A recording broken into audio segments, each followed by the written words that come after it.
Otep à tous, bien-aimés frères et sœurs. Le président Tinubu ne sait plus quoi faire. Les pays de la CEDEAO, là, ne savent plus quoi faire. Maintenant, ils vont faire recours aux pays européens. Ils appellent les pays européens à venir s'immiscer dans nos affaires. Vous avez déjà entendu le Mali demander à l'Union européenne d'intégrer l'Ukraine pendant la guerre, là. Dites-moi, vous avez entendu le Burkina Faso, le Niger solliciter l'Union européenne d'intégrer, ou l'OTAN d'intégrer l'Ukraine. Mais pourquoi le président allemand vient se balader, je dis bien se balader, au Nigeria, et il vient se mêler de problèmes entre la CEDEAO et l'AES. La CEDEAO et l'AES, là, ce sont des frères. Ce sont des partenaires naturels. Ceux qui ont peur, voilà, il n'y aura pas l'intégration. Mais avant la CEDEAO, il y avait quoi? Vous croyez que la CEDEAO, c'est la première? Vous ne savez pas que le Soudan commence depuis le Tchad jusqu'au Soudan? Ça traverse le Sahel, plutôt ça commence du Tchad jusqu'au Soudan. Oui. Le Sahel, ça passe jusqu'au Tchad, au Soudan, Mali, Burkina, machin, tout ça.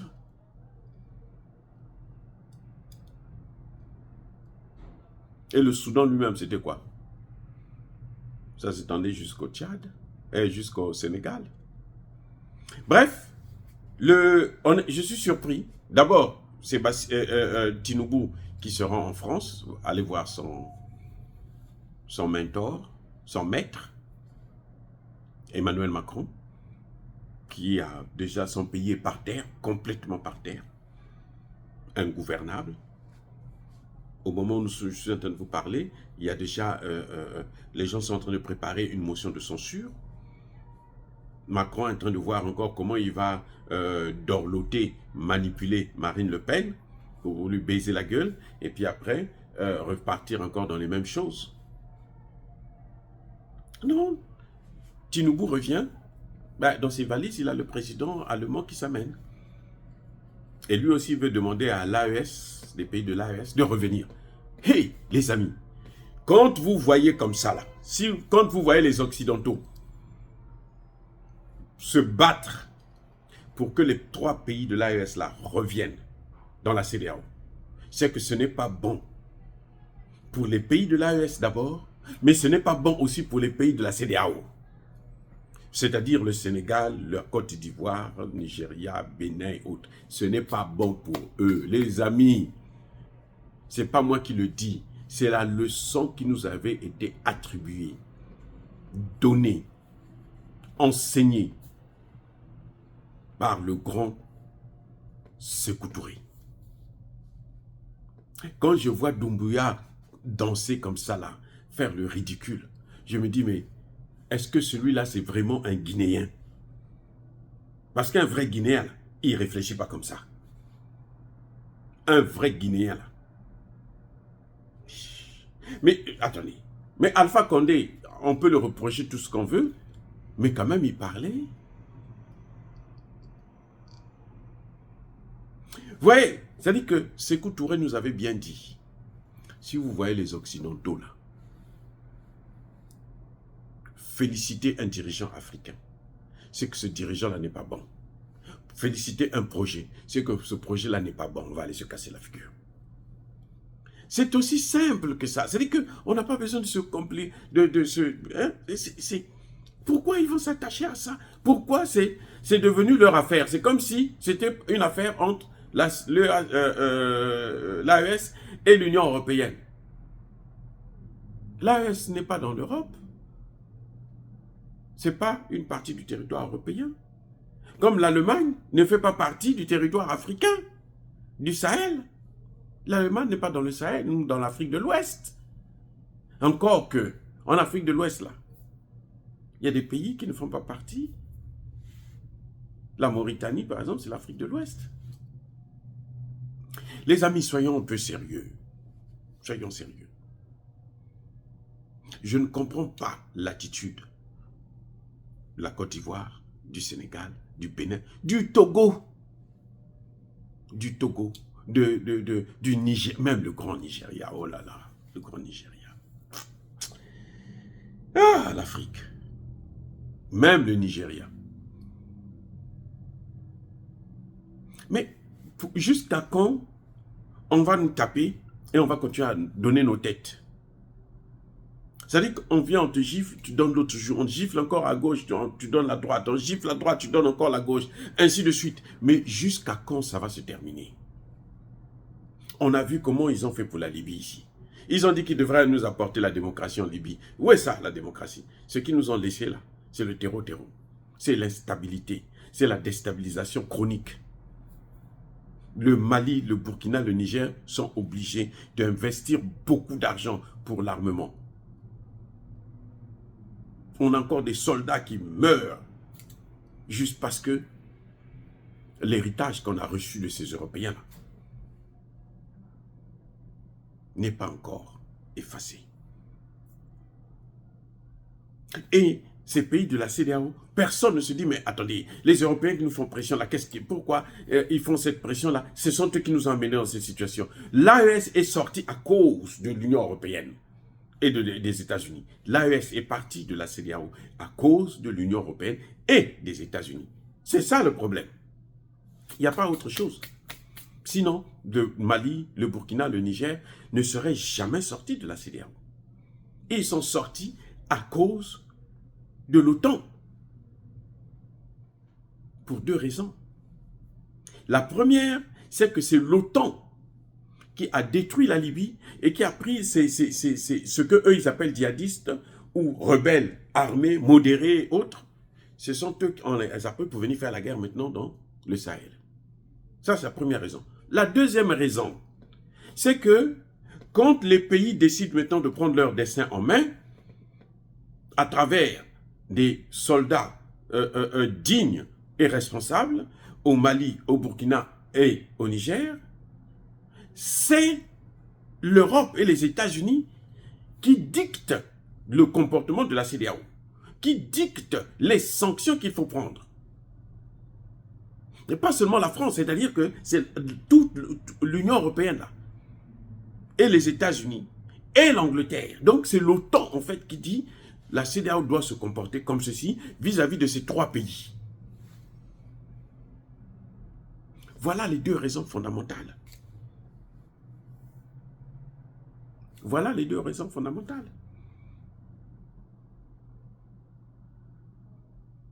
Ce sont eux qui nous ont amené la guerre et on leur a donné la chance de corriger leurs erreurs, leurs crimes.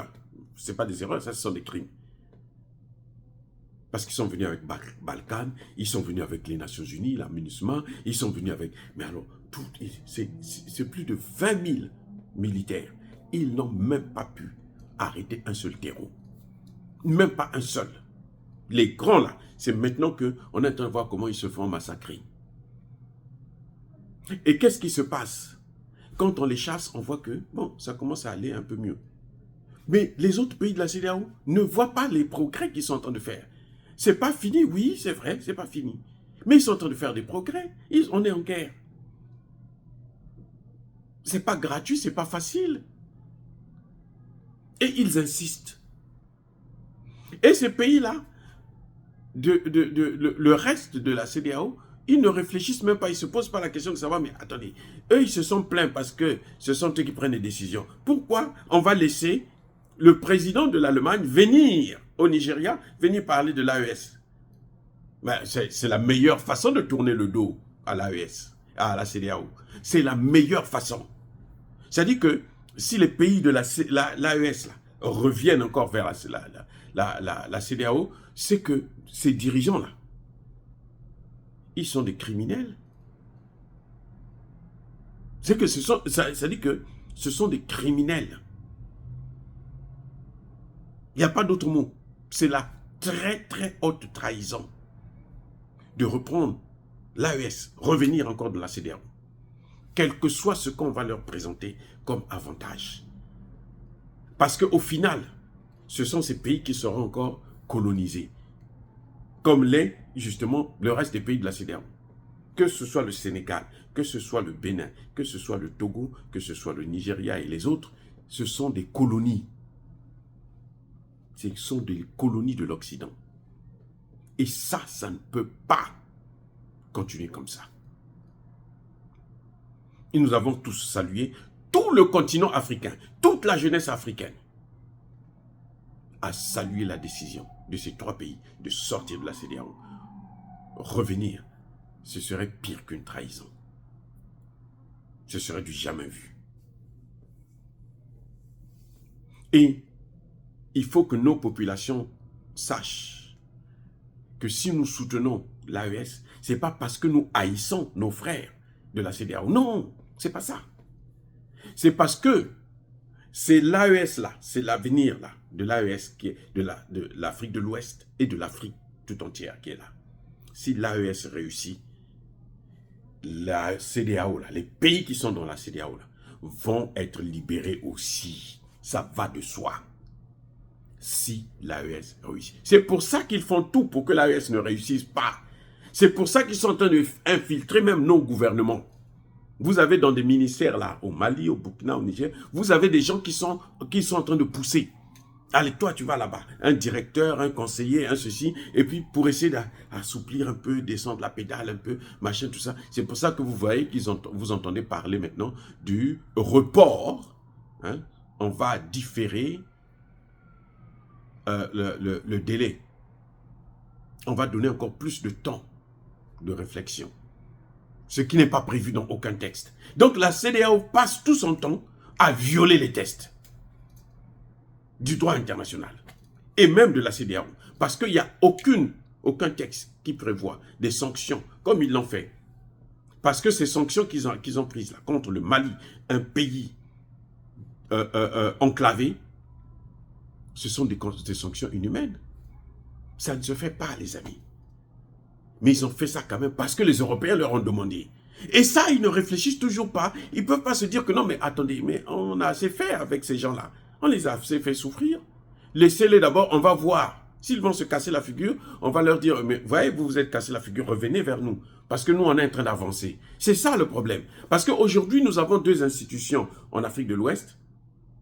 Vous avez la CEDEAO, vous avez l'AES. Celle qui va réussir là, va avaler l'autre. C'est une évidence. Ça ne sert à rien de forcer la main.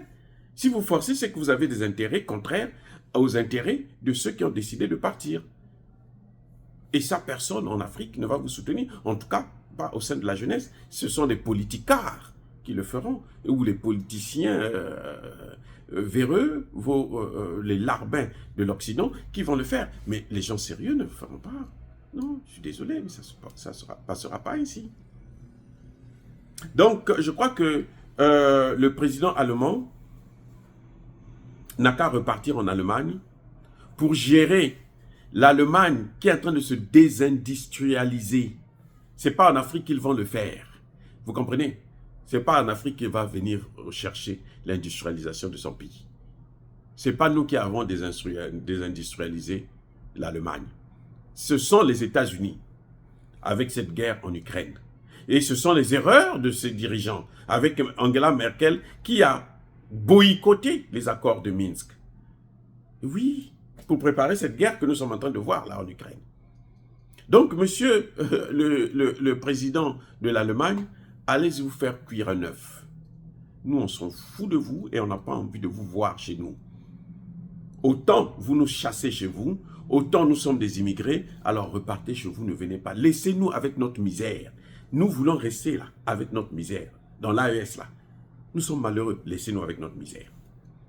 Puisque vous avez réussi, vous êtes développés. Le Sénégal, ces pays-là qui sont dans la CEDEAO, ce sont des pays émancipés. Mais continuez, sans nous, laissez-nous dans notre misère. C'est quoi c'est ça, cette affaire-là où c'est vous qui nous dites que non, vous ne pouvez pas avancer sans nous. Maintenant que nous, on dit, bon, ok, continuez, laissez-nous rester ici, là. Vous encore, c'est vous qui venez nous supplier maintenant de venir avec vous. Il y a un problème là. Je répète encore, si vous voyez les Européens, pas la CEDEAO, les gens de la CEDEAO là, les Bassirou, les machins, Bassirou, c'est pas moi qui ai dit qu'il est un malade mental, c'est un Français. Hein? C'est un Français qui a dit, c'est un leucoderme, qui a dit que c'est un malade mental, qu'il est déséquilibré. Déséquilibré, vous savez c'est quoi? C'est quelqu'un qui est fou. C'est un malade mental. C'est pas moi qui ai dit ça. Vous voyez? Ils n'ont qu'à nous prouver que eux, ils peuvent réussir sans l'AES. Ils seront mieux, loin de l'AES. Et puis on va voir. Soyez bénis, abondamment bénis par le Dieu des Kémites, par nos ancêtres évangélisés. Mais que tous ceux qui persécutent le continent africain, le pillent et le déstabilisent, qu'ils soient noirs, blancs, chinois, arabes, juifs, indiens ou qui qu'ils soient punis, maudits, foudroyés, neutralisés, écrasés, effacés par le Dieu des Kémites, par nos ancêtres évangélisés. Vive l'Afrique éternelle, j'ai dit et j'assume.